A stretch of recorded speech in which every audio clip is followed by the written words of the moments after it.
Hello and welcome. I'm Maria Ressa. This is your 6 p.m. wrap, a rundown of today's top stories. Vice President Jejomar Binay answers President Benigno Aquino, saying his criticism of the government was, in his words, no secret. Earlier, Aquino slammed Binay for staying quiet during cabinet meetings instead of sharing his ideas. Binay says he gave Aquino feedback in private on the Zamboanga siege and on the disbursement acceleration program. Binay's statement comes 4 days after he resigned from the Aquino cabinet.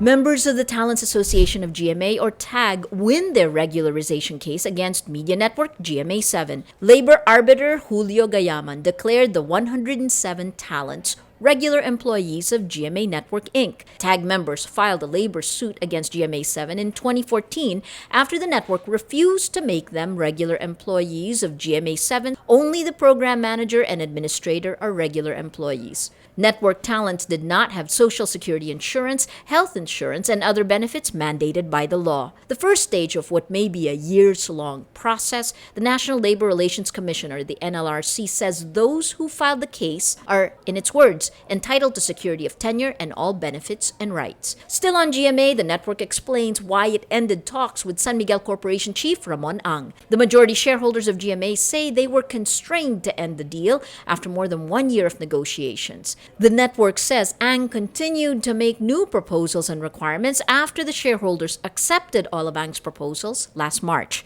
Ang says this isn't true.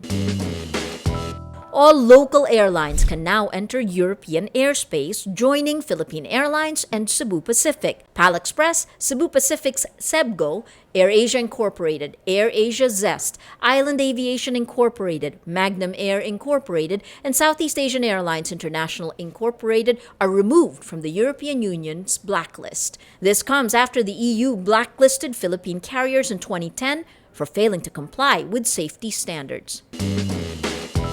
Good news for Harry Potter fans! J.K. Rowling introduces a play called Harry Potter and the Cursed Child. She doesn't say much about it, but says, quote, "I can say that it is not a prequel." Why is it a play and not a novel? Rowling says a play is, in her words, the only proper medium for the story. Harry Potter and the Cursed Child is slated to open in London next year.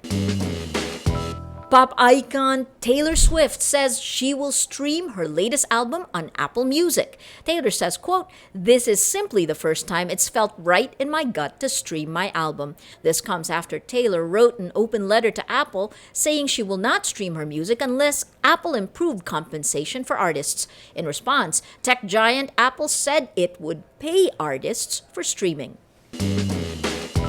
That's your 6 p.m. wrap. Watch our updates again at 12 noon and 6 p.m. tomorrow. I'm Maria Ressa. Remember, tomorrow begins today.